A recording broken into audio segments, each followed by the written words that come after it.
Miss হবে না আপনার পছন্দের টিভি শো। দেখুন জি5 অ্যাপে একদম ফ্রি। স্যারের সাথে আমার একটা দূরত্ব তৈরি হয়েছে, আর আমিও এই দূরত্বটা বজায় রাখতে চাই যতক্ষণ না উনি আমার কাছে এসে নিজের মনের কথাটা বলছে। আমার মনে হয় আমি না আমার মনের কথা অনেক বেশি ওনাকে বলে ফেলেছি, তাই আমি আর নিজে থেকে কিচ্ছু বলবো না, নিজের দুর্বলতা কিছুতেই প্রকাশ করবো না আর ওনার সামনে।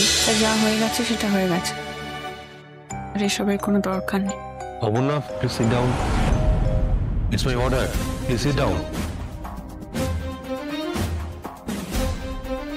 যেটা বলছি সেটা লিখে যাও।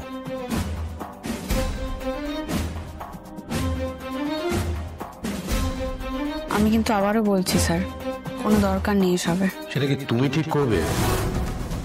কোম্পানিটা তো আমার কোম্পানির কিছু পলিসি আছে। যদি আমরা ভুল করি সেটাকে অ্যাকসেপ্ট করতে জানি, অ্যাডমিট করতে জানি, তার জন্য ক্ষমা চাইতেও জানি। তো প্লিজ যেটা বলছি সেটা লেখো। লিখেছো? An apology letter. Dear Satinath, না বাংলাতে লেখো। শ্রদ্ধেয় শ্রী সতীনাথ বসু। না না না না, দাঁড়াও, একটু ডিলিট করো। শ্রদ্ধেয় নয়, প্রিয় সতীনাথ বসু, সুস্মিতা বসু এবং অপর্ণা বসু। না সরি, অনলি অপর্ণা।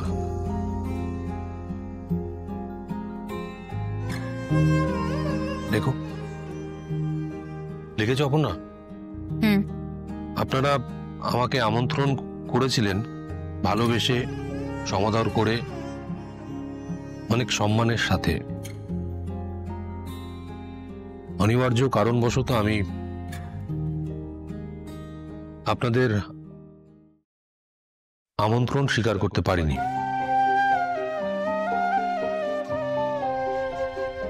আচ্ছা, এটা কি খুব কঠিন হয়ে যাচ্ছে? না ঠিক আছে, বানান খুব একটা ভুল হয় না। লিখেছ অনিবার্য কারণের জন্য আমি আসতে পারিনি। আমি আপনাদের দেওয়া কথা রাখতে পারিনি। আমি কল্পনা করতে পারছি যে আপনারা আমার জন্য অপেক্ষা করছিলেন। আমি যে যেতে পারিনি সেটাও আমি জানাতেও পারিনি। তার জন্য আমি ক্ষমা প্রার্থী। আমি করজোরে ক্ষমা চাইছি, করজোরে ক্ষমা চাইছি। আশা করি আপনারা আমাকে ক্ষমা করবেন। ডান। ও, লাস্টে একটা লাইন লিখে দাও তো, ক্ষমা পাবো তো?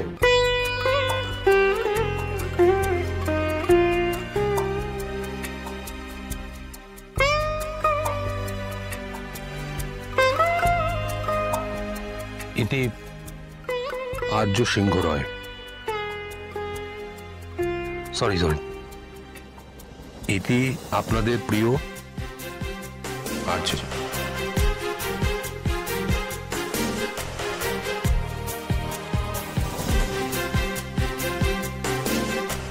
এবার এটার একটা প্রিন্ট আউট নিয়ে আমাকে দিয়ে সাইন করিয়ে নিও। Okay sir.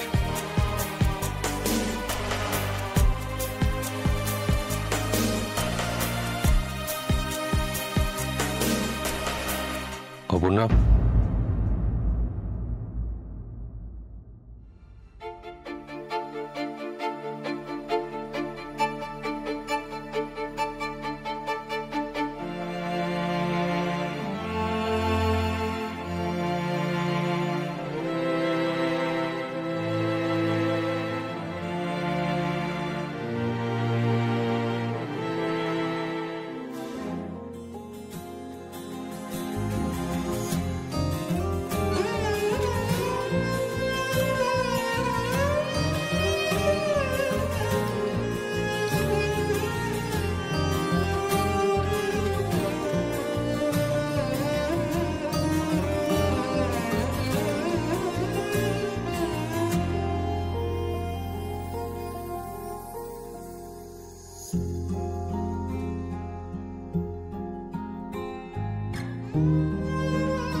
আমি বিশ্বাস করি ঈশ্বর প্রতিটা মানুষের জন্য একজন বিশেষ মানুষকে গড়েছেন, আর তারা কাছাকাছি না এলে। না, এইসব কথা না নাটক নভেল ওই রোমান্টিক ফিল্মে মানায়, বাস্তব জীবনে নয়।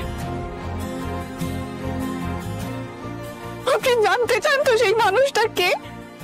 আপনি জানতে চান আমি কাকে ভালোবাসি?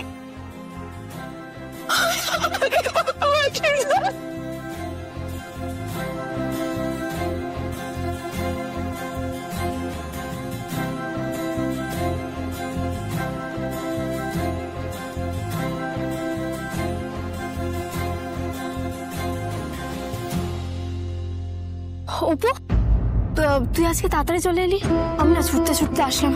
আচ্ছা, আজকে কিন্তু তাড়াতাড়ি ছুটি হয়ে গেল। না রে, আমি অফিসে আর বেশিক্ষণ থাকতে পারছি না। কেন, কি হয়েছে? সেদিন বললাম না, আমি কিছুতেই কি স্যারের সাথে আমার একটা দূরত্ব তৈরি হয়েছে, আর আমিও এই দূরত্বটা বজায় রাখতে চাই যতক্ষণ না উনি আমার কাছে এসে নিজের মনের কথাটা বলছে। আসলে কি বলতো, আমার মনে হয় আমি না আমার মনের কথা অনেক বেশি ওনাকে বলে ফেলেছি, তাই আমি আর নিজে থেকে কিচ্ছু বলবো না, নিজের দুর্বলতা কিছুতেই প্রকাশ করবো না আর ওনার সামনে। আর তাতে যদি উনি কষ্ট পান, তুই সেটা মেনে নিতে পারবি? আমার তো এছাড়া আর কিছু করার নেই বা, আমার যতটা যা করার আমি করেছি। তার মানে দূরে সরে যাওয়াটাই তোর কাছে একমাত্র সমাধান, তাই তো? সমাধান কিনা জানি না, কিন্তু আমি দূরে না থাকলে উনি কোনোদিন নিজের মনের কথা আমাকে বলবেন না। জানিস, এই যে রেস্টুরেন্টে উনি সেদিনকার আসতে পারলেন না, উনি একটা অ্যাপোলজি লেটার লিখেছেন। কি? ক্ষমা চেয়ে চিঠি। সত্যি?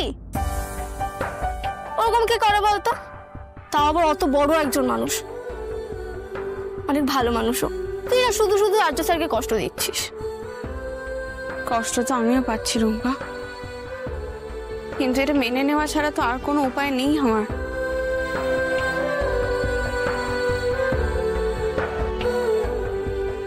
অপু অপু অপু, তোমার সাথে কিছু কথা আছে। কি কথা? আসলে বিয়ে তো সবারই কপালে থাকে না, আমার কপালেও ছিল না, তাই চটকে গেছে। কিন্তু আমরা কি বন্ধু হতে পারি?